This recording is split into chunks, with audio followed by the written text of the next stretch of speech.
I woke up to 23 missed calls from my cousin, but that wasn't the shock.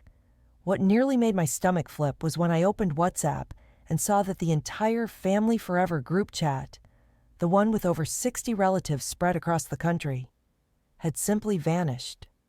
At first, I thought maybe I'd archived it by mistake, maybe pressed the wrong finger swipe in half sleep. But when I searched for it, nothing. Gone. No trace. And then, like a punch, I noticed something else. My mother's partner, David, had updated his status with a smug photo of him holding the barbecue tongs at last night's gathering, captioned, "The family is safe with me." Safe with him? The words burned in my chest. I checked my messages again, frantically tapping. My cousin's call finally came through, and she immediately said, "Why did you leave the group? Is everything okay between you and your mom?" That's when my throat dried up.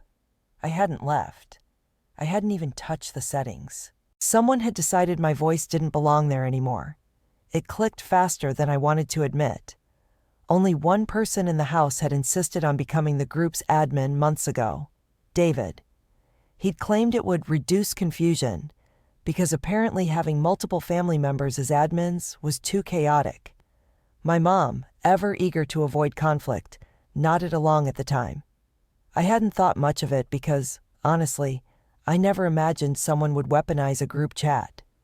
But now, staring at the empty space on my phone where the group used to be, I felt something sour rising. It wasn't just a chat. It was where my dad's sisters shared updates about my grandmother's heart treatments, where vacation trips were planned, where old photos and stories held us together. Without it, I was cut out of the bloodstream of the family. The thought of them laughing, planning, even gossiping, while I roamed in silence, it made my legs weak. My cousin said gently, "I don't know why you left, but David's been updating all of us. We figured you were busy." That single sentence made me want to scream. Updating them? As if he were my mouthpiece. As if he could narrate my existence. I didn't answer her. I just sat there holding the phone, realizing something terrifying. It wasn't an accident. It wasn't some glitch. David had decided I should be invisible. And if he controlled the channel that shaped what everyone believed, then how much worse could it get from here? Shall I write the next chapter? The longer I stared at my silent phone, the heavier the implications became. You have to understand, this group chat wasn't just memes, emojis, and aunties sharing birthday cakes. It was the heart of our family's coordination. Grandma's blood test results, hospital schedules, wedding planning, even the summer reunion where everyone splits costs. All of it lived there. If I was out, I wasn't just out socially.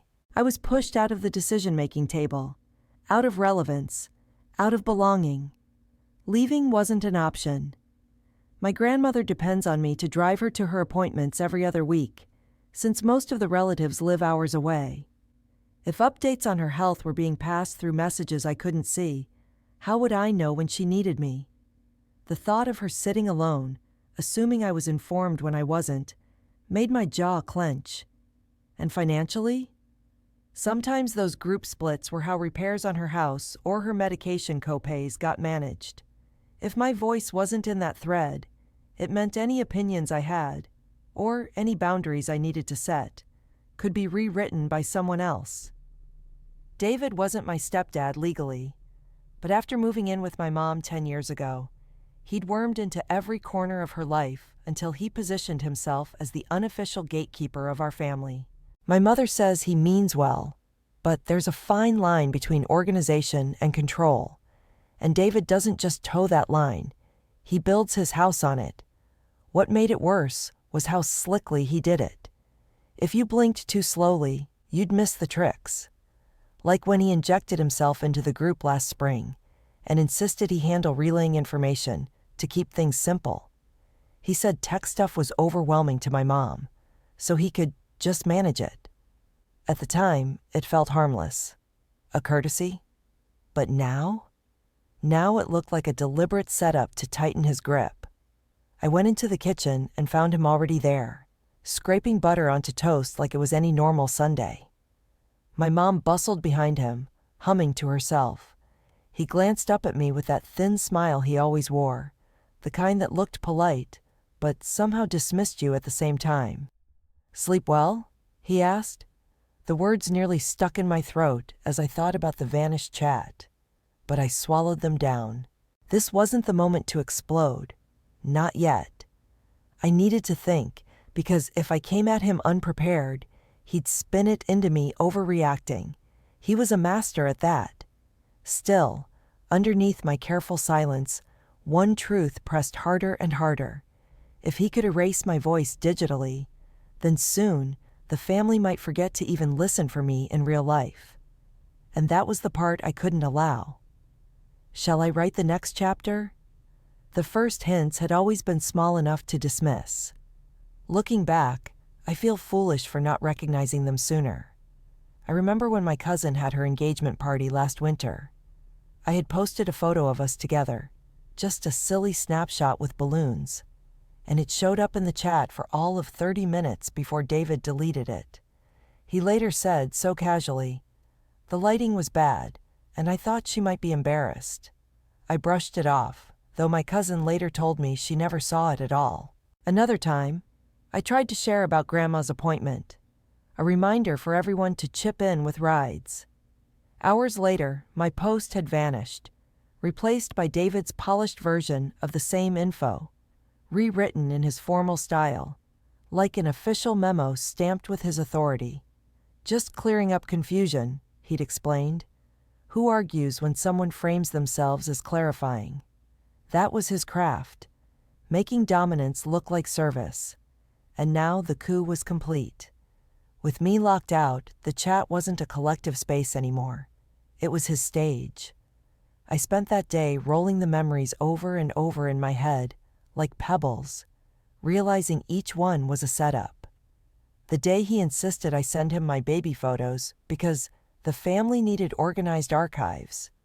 The time he claimed a post of mine caused drama, when in truth he was the one fanning it. I remembered my mom's face, soft with trust, whenever he spun his explanations. Like he had convinced her the sun rose each morning because he went outside and pulled it up. That night, I sat on my bed staring at the faint glow of my phone screen, thumb hovering over the new Group Create button. Part of me wanted to make my own. Add everyone, tell them the truth. But I stopped. What if they believed him instead? What if he had already prepared the ground, already shaped me in their eyes as dramatic or disrespectful? So instead, I decided to confront him privately, at least at first. Because if you think being blocked from a chat is small, wait until you see how far he was willing to go to make me doubt my own perception of reality. Shall I write the next chapter? I walked into the kitchen the next morning, my heart racing even though my voice stayed calm. I asked, "Did you remove me from the family group?" David didn't even look up from the newspaper. He gave this low chuckle that made my skin crawl. "What are you talking about? You probably messed with your own settings. You're not very tech savvy." It was the way he said it, dragging out the last words, smirking at me over his coffee mug, that made me want to slam the table. He talked as if I was a child fumbling with buttons, not the woman who handled online scheduling for Grandma's hospital appointments, because no one else could figure out the app. He knew exactly what he had done, and worse, he was going to make it look like I had imagined the whole thing. I pressed again. "The group is gone from my phone. It didn't just disappear." He sighed, folding the paper deliberately, like he was the calm one dealing with someone unhinged. "You're overreacting. Honestly, maybe it's good you take a break from family politics. You get heated." Those words sliced me, because I knew what they meant. "You get heated" was code for crazy for don't believe her when she snaps. And he said it in front of my mom, who had frozen by the stove, spatula in hand. She kept glancing between us like a referee too nervous to blow the whistle. Maybe it was just a glitch, she said softly, trying to smooth it over. And there it was. The denial, the compromise. That middle path that always sent me spiraling, because her silence gave him cover while I stood there looking dramatic. I wanted to scream. A glitch doesn't post announcements in my name. A glitch doesn't erase my comments. But I bit down on my tongue. Because I knew, if I let my anger show, he would win. He'd smirk wider. My mom would shrink deeper. And I'd be the one wearing the label he'd been stitching for me all along. So instead, I walked away, chest trembling, fists clenched. But in my mind, something shifted. If he wanted to play it small and manipulative, then fine, because it meant the only way forward was to wait for a moment I couldn't be gaslit out of. Proof seen by others. Evidence that couldn't be explained away. And that moment came faster than I expected, at a family dinner that very weekend. Shall I write the next chapter? It happened on Saturday, at my aunt's weekly dinner. The smell of roasted chicken and garlic bread filled the room, the chatter of cousins bouncing between the walls. For a moment, I almost believed I could tuck the whole group chat nightmare away, eat, laugh, pretend everything was normal. But then my cousin Layla leaned across the table with this sly smile and said, loud enough for everyone to hear, "So, you really couldn't help with Grandma's medicine fund this month?" The table went quiet in that way where forks are still moving, but ears strained for the answer. My stomach dropped. "What are you talking about?" I asked. Layla tilted her head knowingly. "David posted in the group. He said you apologized because money's been tight for you. That's totally understandable." My fork clattered onto the plate. The humiliation came hot and instant, prickling my skin. I hadn't said any of that. I hadn't even known there was a new collection going on. And just like that, the missing pieces fell into place. He wasn't just locking me out of conversations. He was speaking on my behalf, writing my role in the family script, one line at a time. "He posted that?" I managed, my voice cracking. Out of the corner of my eye, I saw David slicing the chicken with infuriating calm, nodding along like the conversation wasn't even about him. "I never said that. I never even saw the message." The cousins exchanged glances. Layla frowned, confused. My throat felt raw as I realized what had just happened.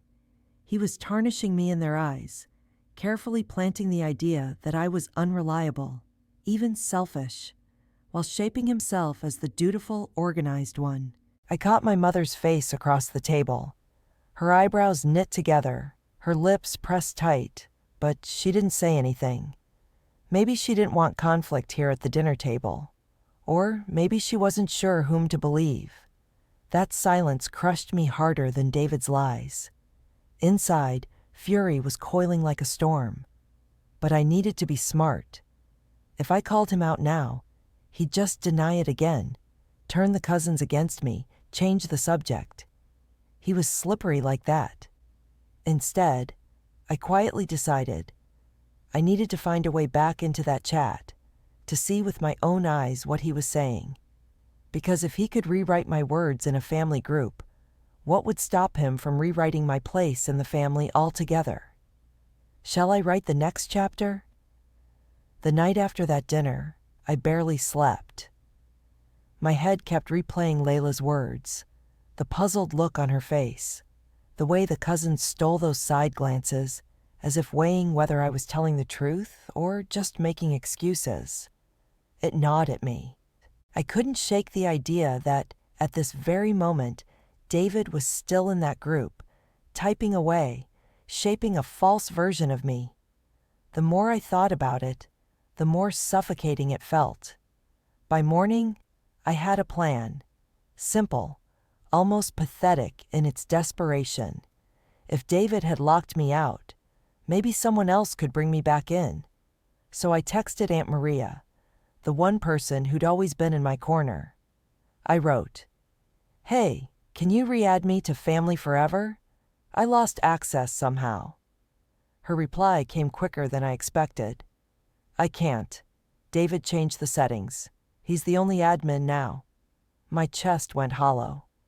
I remember reading those words over and over until the letters blurred. The only admin. He had engineered it so no one could counter him. No one could bypass his authority. It wasn't paranoia. He had deliberately barricaded the gate. When Aunt Maria followed up with, "Is everything okay? He said you wanted some space." I nearly dropped the phone. There it was again. Him speaking for me. Him writing the script of my life that everyone else was supposed to swallow. I typed back, "I never said that. Please don't believe it." But then stopped before pressing send. Because I realized I couldn't just waste my breath in scattered texts. This required something solid, undeniable. The moment came later that week, by what should have been a normal accident. My younger brother left his tablet on the living room couch when he went upstairs, and a glow from the screen caught my eye. The chat was open, scrolling automatically with new messages piling in. I froze. My pulse banged in my ears as my eyes darted across the screen. There was David, impersonating me, word for word. "Thanks everyone for covering Grandma this time. I wish I could chip in more." And worse, I saw entire paragraphs where he updated people about what I was supposedly thinking or saying in conversations we'd never had. He even added a sarcastic comment. "You know how she gets when she's stressed. Haha, but it's fine. We'll manage." They laughed along with him, without knowing they were laughing at a version of me that he invented. I didn't realize until my hands started trembling how much rage was coiled inside me. And in that moment, one truth solidified. David hadn't just silenced me. He was puppeteering me. And that meant evidence was finally in my hands. If I could capture it, I could finally break his grip on this lie. Shall I write the next chapter? I snapped photographs of the screen with my phone, my hands shaking so badly that half the first shots came out blurry. I forced myself to calm down, to line up the camera steady on his forged words. Each click of the shutter felt like oxygen flooding into me. Proof, undeniable proof, that I wasn't overreacting, that I wasn't crazy or paranoid. Proof that he had been methodically turning me into a caricature behind my back. But along with the relief came a loud, crushing fury. Because those words he wrote in my name, the little digs disguised as updates, weren't just about money. They were about painting me unfit, unreliable, emotionally messy. He wasn't just locking me out of chats. He was laying bricks in a wall to shut me out of the family's trust, the family's decisions, even their affections. I sat there staring at those screenshots, and something inside me finally snapped into place. This wasn't just digital manipulation. This was identity theft in the most intimate way. I had let it slide when he deleted my photos. I had bitten my tongue when he rewrote my reminders. And I had swallowed his smirk when he said, "I get heated." But this couldn't be excused. I spent the rest of the night plotting. Part of me wanted to send the screenshots straight into the group and expose him in one blazing move. But I hesitated. If I did, he'd twist it as a misunderstanding, claim I was misinterpreting his messages, spin it in front of 60 people until I looked bitter and unstable. No. I had to pick my battlefield carefully. And that battlefield could only be here, inside the home, in front of the one person whose silence had allowed him to grow this powerful. My mother. I had to corner him with my mom watching, leave him no slippery words to slither out with. If she saw it for herself, the screenshots, the imposter text, the sarcastic fake apologies, maybe she'd finally let herself admit what I already knew. It was a terrifying choice. Because if my mom took his side even in the face of evidence, I would lose not just the group chat, but my place in this family altogether. But avoiding the fight wasn't an option anymore. Not when David was writing my story like I had no right to exist in it. So I made the decision. The next evening, I would confront him directly, with the evidence in my hand. Shall I write the next chapter? The next evening, I waited until dinner dishes were cleared and the house quieted. My mother sat at the table, scrolling through her phone, while David leaned back in his chair with that lazy authority he carried everywhere, like the house itself deferred to him. My heart hammered so loud, I swore they'd hear it before I even spoke. I need to show you something, I said, my voice low but firm. My hands shook a little as I unlocked my phone and slid it across the table toward my mother. On the screen were the screenshots I had taken from my brother's tablet, each one showing messages where David was speaking as me. She frowned, squinting at them, scrolling one by one. Every flick of her finger through the gallery felt like a countdown to either my salvation or my demolition. "What am I looking at?" she whispered. "You're looking at him," I said, stabbing a finger in David's direction. "Pretending to be me in the family chat. You're looking at him rewriting my words, spreading lies about me. That's why I'm locked out. Because he wanted to be me." For the first time, I saw David's face actually tighten, his usual mask cracking for a half second, before twisting back into smug dismissal. He gave a scoff and waved his hand. "Oh, please, that's not what happened. You know how sometimes messages get formatted weird or forwarded? She's overreacting again, twisting something harmless into a conspiracy." But my mother's eyes stayed on the screen. Her jaw worked, tight and uneasy. "This looks like... You wrote these, David," she said slowly. "Why would you write as if it was her?" That was the first time she had ever pushed back against him. His head snapped toward her, eyes narrowing, and suddenly the room felt like it shrank 2 sizes. "You don't really believe this nonsense, do you? She found some half-typed drafts. She's obsessed with making me the villain." His voice cracked just slightly as his calm veneer splintered. I leaned forward. "I didn't leave the chat. He kicked me out, and now I know why. He didn't just want me silent. He wanted to control how the rest of the family sees me. And Mom," my voice choked, but I forced it out, "you let him take that control." The silence that followed was unbearable. My mom's hand trembled as she set the phone down, eyes darting between us like she was standing on a rope bridge about to snap. David pushed back his chair, laughing bitterly, but there was something desperate in it now. "You see? She's trying to turn you against me, Ellen. She's jealous that you trust me with things she never manages right. She's drowning in her own insecurities, and now she wants to drag me down with her stories." It should have stung. It should have sent me spiraling like it usually did. But this time, my proof was sitting on the table, glowing in my mother's hand. The fear was his now, not mine. And in that slippage, everything I had been holding back was about to come crashing forward. "Shall I write the next chapter?" David's laugh was still echoing in the room when my mother finally spoke. And it wasn't what either of us expected. "Enough," she said, her voice sharper than I'd heard in years. She pushed his chair back slightly with the edge of her knee so she could stand. "I don't like what I'm seeing here, David. I don't like the deleting, the pretending, and especially," she tapped her nail against the screen, "the lying on behalf of my daughter." I felt my throat tighten, because for the first time, she wasn't dodging or softening. She wasn't whispering excuses about just wanting harmony. She was naming it. David's face shifted, though he tried hard to maintain that superior calm.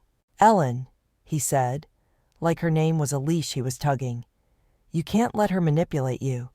This is exactly what she does. Twist things." but something in my mom's eyes had changed. I think she finally saw the pattern that I had been drowning in for years. And now that she couldn't unsee it, the room flipped. I grabbed my phone back and swiped quickly through the evidence, my words pulsing like I was throwing punches. "Do you see this, Mom? Do you see how he erased me? Look at this message. That's not my writing style. That's not my phrasing. That's him. And now the family thinks I'm irresponsible, selfish, unreliable. Every time I try to show up for Grandma, they'll be looking at me through his version of me. This isn't about a chat. This is about control." David lurched forward then, raising his voice in that dangerous way where it pretends to be firm, but is really built on fear. "Control? You think I wanted this responsibility? You think I enjoy cleaning up your messy communications, protecting the family from your constant drama? I'm the one holding this house together while you— Stop." My mother's voice cracked across him like a whip. She slammed her palm on the table, and the sound stunned us both. "Just stop." The silence afterward was thick. My heart slammed. He opened his mouth, but she cut him off. "From this moment forward, you are not to post anything about my daughter to that family group. Period. And you will make her an admin again, tonight." I stared at her in shock. It wasn't a full victory. Not yet. But it was the first real boundary she had dared to put against him. And judging by the flash of panic that crossed his face, it was a boundary he didn't expect would ever come. He clenched his jaw, lowered his eyes, muttered something about, "Fine, whatever." But I saw the tightness in his movements. He wasn't surrendering. He was recalculating. And that realization chilled me more than anything. Because I knew, from that look, the fallout wasn't over. The real storm was still coming, and it wouldn't just stay inside our kitchen walls. Shall I write the next chapter? The fallout began almost as soon as he stood up from that table. David stomped down the hall and disappeared into his office, the sound of his heavy drawers slamming carrying all the way to the kitchen. My mother sat back down wordlessly, rubbing her temples. I wanted to believe her authority in that moment would stick, but I knew him too well. When David lost control in one place, he always reached for another. Sure enough, by the next morning, my phone began buzzing nonstop. Cousins, aunts, even distant relatives trickled into my messages separately, each writing some version of the same thing. "Are you okay? David said you're going through something private. We won't press, but we hope you get better." Better from what? I read the text in disbelief, heat rising at the back of my neck. He hadn't even waited 24 hours. He wasn't just trying to hold the group hostage. Now he was building a narrative outside of it, pushing this image of me as unstable, fragile, incapable. He was reversing the roles. I wasn't the one exposing his lies anymore. Suddenly, I was the troubled one he pretended to be protecting. I wanted to scream into every family member's phone speaker. "I'm not broken. I'm being silenced." But I stopped myself, because if I came across heated, I'd fall straight into the very caricature he was writing. That was the cruelty of his tactic. It turned my own reaction into more evidence for his script. That's when I knew screenshots wouldn't be enough anymore. I had to get to the family directly, in a way he couldn't intercept, edit, or spin. But how? He was still the only admin in the group. If I tried to start a new one, his version of me might already be rooted too deep for them to believe mine. I sat on the edge of my bed, scrolling through the screenshots again, bile burning in my throat. This wasn't just fallout, it was war. And what scared me most was realizing that every minute I hesitated, the false version of me he created was growing more convincing in their eyes. There was no time left to play cautious. The only path forward was a direct confrontation, not just with my mother, but in front of the entire family network. I needed to put the truth in their hands before I was erased completely. And so, with trembling fingers, I prepared to make my move. Tomorrow, whether my family believed me or not, they would see the real story. Shall I write the next chapter? The next day, my pulse buzzed like static as I drove to my Aunt Maria's house. She had always been the quiet backbone of our family, the organizer of reunions, the one who made sure birthdays were remembered, the one everyone trusted. If I could get her to see the whole truth, not just in screenshots, but with her own eyes, maybe the spell David wove over everyone could finally crack. When I got there, she put on coffee and gave me that look of gentle concern, the same look I used to see when I scraped my knees as a kid. "Sweetheart," she said softly, "David told us you've been under a lot of stress. I didn't want to bother you, but..." I couldn't let her finish. I pulled out my phone and shoved the evidence across the table. "Please, just read these before you say another word." Her eyebrows shot up as she scrolled, finger pausing over each screenshot. "Wait, this message was signed as if it was from you?" She looked up, confused. "Yes," I said, my voice shaking. "I never wrote any of that. He did. He took me out of the group so he could impersonate me, so no one would question it. That's why you all thought I disappeared. That's why you thought I said no about Gran's medication. I didn't even know there was a collection." She stared down at the screen again, her mouth tightening, her breathing heavier. I saw the moment the dots connected. Her jaw clenched, her shoulders stiffened. "So all this time," she muttered, "all this time he's been reshaping me, making me sound unreliable, making everyone mock me behind my back. And no one questioned it, because why would they? He made himself the only admin, the gatekeeper." Her chest rose sharply, and then she whispered, "This explains so much. The little digs. The way he phrases things like it's a joke at your expense." She pushed the phone harder into her palm, like the evidence itself burned. "Maria," I said, leaning closer, the desperation bleeding through my words. "If he can control how my family sees me in a chat, he can control how you all respond to me in real life. You'll stop believing me, stop trusting me. He wants me pushed out, permanently." Her eyes met mine, and then she said the words I'd been dying to hear. "I believe you." And just like that, a crack ripped open in his wall of control. Because if Aunt Maria believed me, she wouldn't let this rot spread quietly. She'd tell others. She'd tip the balance. But I also knew what the next step had to be. Proof couldn't stay whispered between just the two of us.